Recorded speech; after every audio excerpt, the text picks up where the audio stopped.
From a child whose foot is pulled on Christmas Eve, to real horrible police cases that occurred in the middle of Christmas, to the videos of the first positions that I know will leave you with doubt, like the case of the 6 houses of Denver that in the 80s received mysterious gifts left at the doors of their homes whose contents will give you the most intense chills. Because my name is Leonore Clay, and this is The Darkest Secret. Today we present the 7 scariest things that happened during Christmas. Number 7.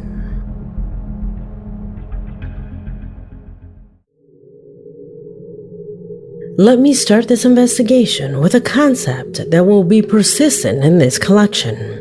A paranormal idea that, according to the videos you will see here, could become true. In occultism, it is fervently believed that there are things that connect more than others with ghosts. There are objects. There are days, such as the Day of the Dead in Mexico.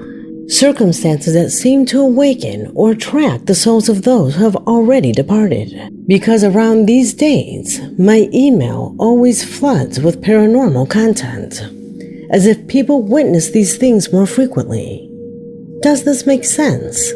Could these dates bring family members or have a deeper connection to the paranormal? Many would like it to be this way, to be able to communicate or feel our loved ones again. But no one would want what occurred to Sabina Ceballos' neighbor.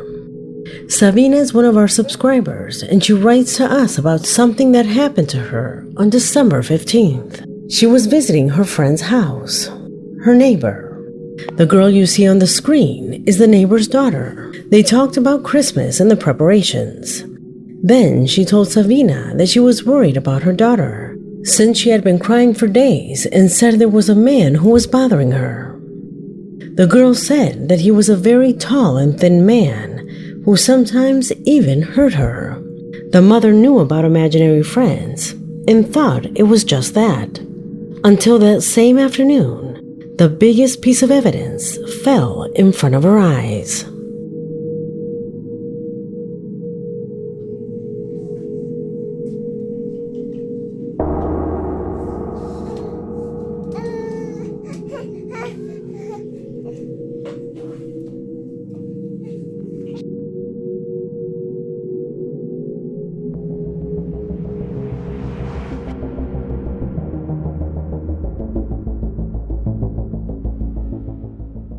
Clearly, someone pulls this girl's foot. Notice how she stops, scared, and hides under the table to cry. After this video, they were both more than terrified. Apparently, what the girl said was real. If that was the case, who is that tall, thin man? The neighbor tells Sabina that this had not happened before December. It started now that the holidays are approaching, but she is extremely worried. Put yourself in their shoes. What would you do? What decision would you make if your daughter or niece were going through this? Leave me your opinion in the comment box. Number 6.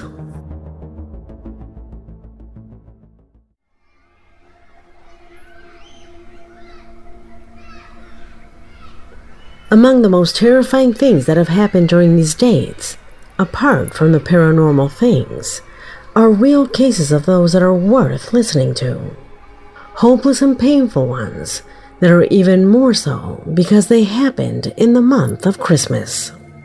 You see, on December 3rd, 1989, Melissa Brennan was taken to a Christmas party along with many other children her age. There were approximately 100 members. Everyone was celebrating and laughing. There was also a man dressed as Santa Claus at the party. The children would sit on his lap, ask for their gifts, and then return to their families. Melissa was one of those girls. Once the party was over and Melissa and her mother were heading to the parking lot to return home, the girl let go of her mother and ran back to the venue saying she was going to get a snack for the road. But the girl never returned.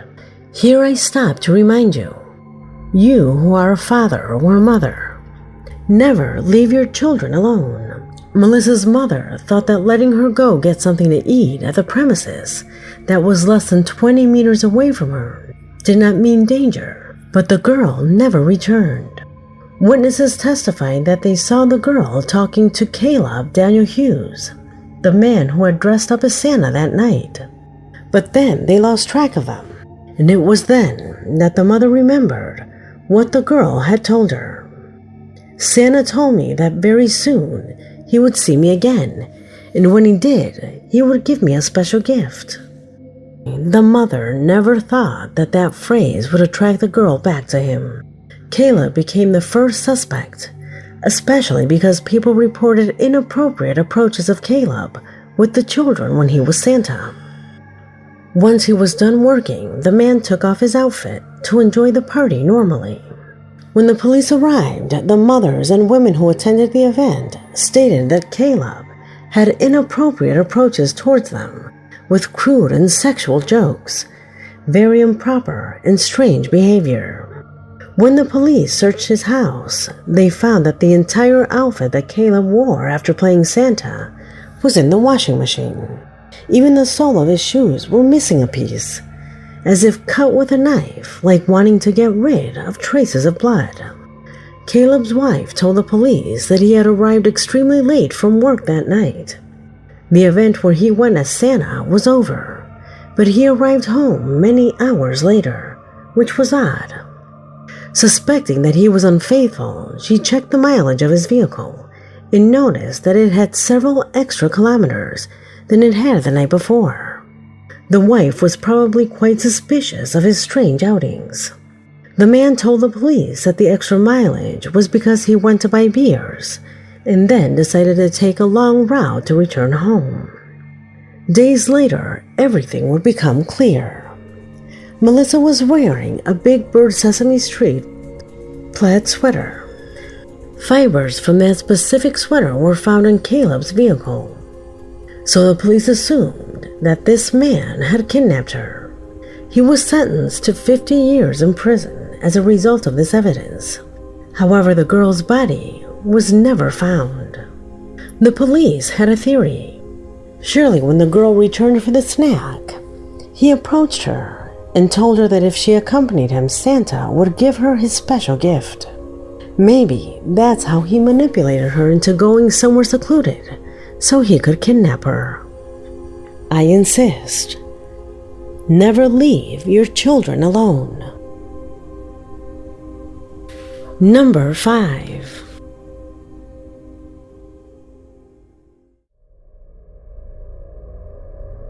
All of us who have lost loved ones know how painful it is to spend the first important dates without them. To reassure ourselves, we always tell each other that they are still here with us, that they never leave. That brings us joy. But sometimes when combined with the paranormal, it becomes somewhat troubling. You see, Cristobal Cifuentes, one of our followers, and not long ago, wrote to us something that he found in a photo a couple of days after putting up the Christmas tree. He and his brother had taken out the Christmas tree when December began. They put it up together, and when they finished, took a photo, sent it to their mother to show that they could also put the tree together on their own. Shortly after she analyzed the photo, she asked them if they had visitors that day. They responded no, to which she adds, "Whose face is reflected in the painting then?"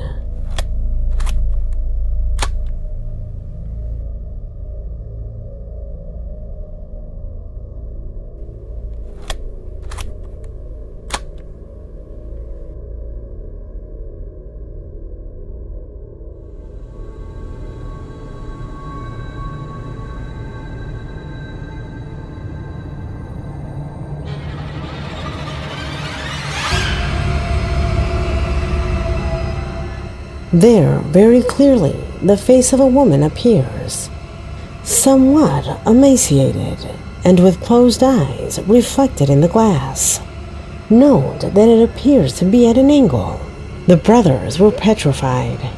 They knew very well that they had been alone that entire day. So what happened here? They analyzed the image with their mother. They do not recognize that face. However, it does look like someone in their family who died many years ago. Could it be that they managed to visit us? Especially for dates with so much sentimental burden? Tell me what you think. Number 4.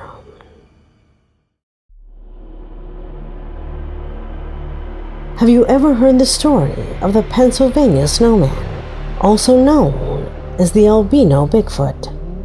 Stories of this being have appeared since the 1970s. The first sighting was on September 27, 1973, a photograph taken by 2 girls who were on vacation in the woods of Pennsylvania.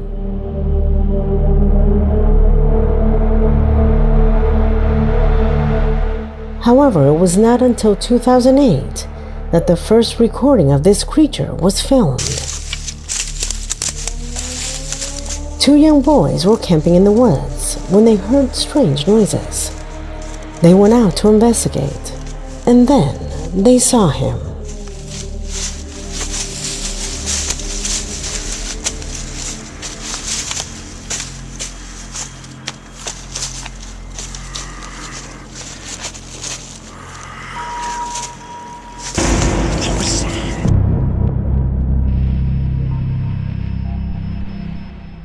At that time, the boys declared that it wasn't hair.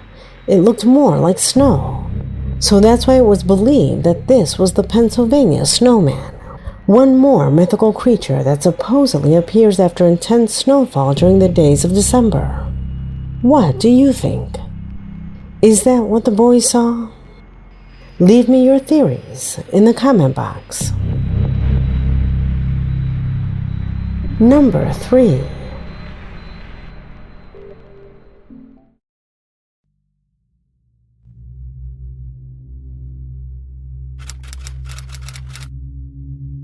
Imagine seeing one of your family members for the last time during the happiest holiday of the year, Christmas.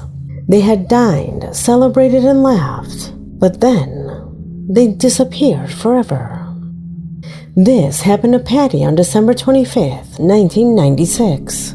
The last thing we heard about her was that she was celebrating Christmas Eve with friends from work.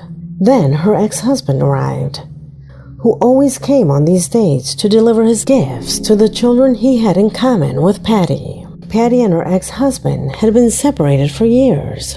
In fact, this Christmas Eve, she was introducing her new partner to her friends. Afterward, she was supposed to take the children to her sister's house, where Christmas dinner would be held, where her entire family would be. However, something worrying happened. Patty did not appear at the assigned time. She was known for being very punctual, especially for Christmas parties. They called her house, and it was her ex-husband who answered, something odd from the start. He told them that Patty had called him to pick up the children, that this Christmas she would leave them with him, and then with her current significant other to celebrate Christmas. Her family knew that was a lie. She would never abandon her children for Christmas. Imagine the celebration, your family that was waiting for one of its members, and the stress of knowing that she didn't leave a message and that she left her children alone with a man she hated the most. At 1 p.m. the next day, they found her truck 24 kilometers away from her house on a highway. The front tire was flat, the engine was still hot, and most importantly, it was freshly washed, both inside and out. Inside the car, they found a red jumpsuit with the initials JM. They were unable to determine who or what it belonged to. Patty's purse and belongings were not found. There was blood cleaned off the seats. The theory is that Patty had a flat tire, had stopped to change it, and someone had kidnapped her. Police questioned them all the possible suspects, her current partner and her ex-husband, but there was no direct evidence that anyone was involved. The only one who did not want to cooperate was her ex-husband. He did not participate in their searches, nor did he post any flyers, and refused to give his and the kids' blood samples. The police searched his home and, using ultraviolet light, found evidence that there was blood everywhere. The same blood that was in the vehicle. So much blood that the person should have died. The problem is that since this femicide occurred in Texas, their law states that without a body, there is no crime. Therefore, even if they discovered traces of blood in the house, they could not charge him. The theories exploded. The man worked in construction and was in charge of handling cement. They thought he had buried Patty in the foundation, but they looked for her and found nothing. In 2014, with forensic advances, Patty's truck was checked again and the DNA of another woman, an alleged accomplice, was detected. They compared that DNA with the DNA of Patty's ex-husband's entire family, but it did not match. The man moved very close to the Mexican border with the children. He never let the children see Patty's family again. Years passed and they moved back to Colorado, changed their names, and he remarried. Patty's sister states, "It's devastating to have lost my sister and to have lost those children. They were like my siblings. We just want this nightmare to end. We just want to be able to put her to rest. We want to be at peace." The family and the police believe that the children hold the key to what happened to their mother. After all, they were in the house where she was supposedly murdered. But every attempt to communicate with them ends in a blockade. A member of Patty's family tried to contact one of the girls on MySpace, but she ended up closing her account. They never found Patty's body. Number 2.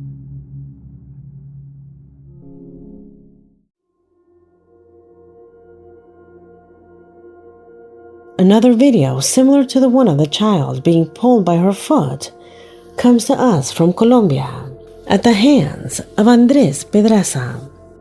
The video was captured by a security camera located outside a home. This registration occurred on December 15th of this year. He was walking, heading home, when something strange happened to him.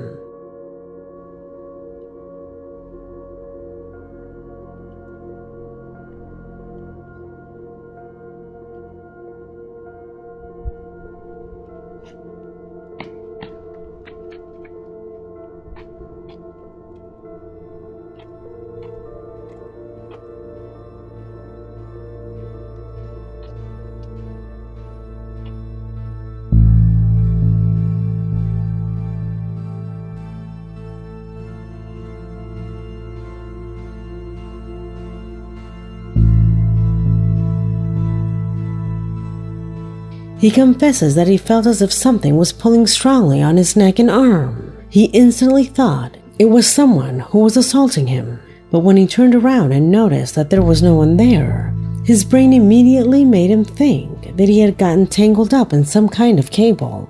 That's why he tries to walk normally, just in case someone had seen him get tangled. You know, to hide an embarrassing moment. Then he tells us that he used the cell phone to see in the reflection if the cable had left marks, since he felt a lot of force that pulled him, and as if they were scratching him too. It wasn't until he entered his house and reviewed the video that he was completely terrified, because until then, he swore that at least the video would show what had happened, but nothing. Andres swears to us that the attack was so intense that at first he thought someone was coming to assault him. How could he have mistaken a cable for a person's grip? Has anything like this happened to you? Tell me in the comment box. Number 1.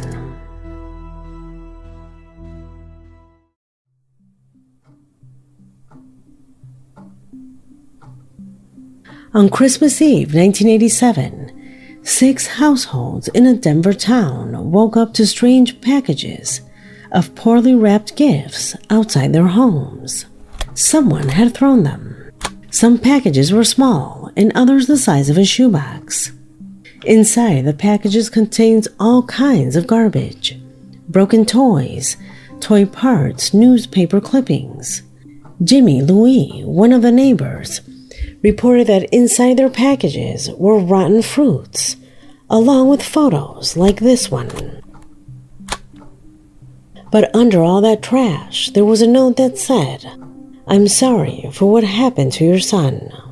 The neighbors organized themselves and took this evidence to the police, since some gifts contained inappropriate content for children, which if they had opened them, would have caused them permanent trauma. Maybe that was the goal of whoever threw them onto the porches. A curious thing happened 2 years later, when an unfortunate accident took the life of Jimmy Louis' son, who had received the note, "I'm sorry for what happened to your son." They remembered those bizarre gifts immediately. Could it have been a coincidence? To this day it is not known, but it is one of the unsettling and most frightening things that have happened during Christmas week. What would you do if you found a mysterious gift like this resting at the entrance of your home? Would you open it, or would you just throw it in the trash? Give me your answer in the comment box, because this video has already come to an end. My name is Leonore Clay, and this was The Darkest Secret.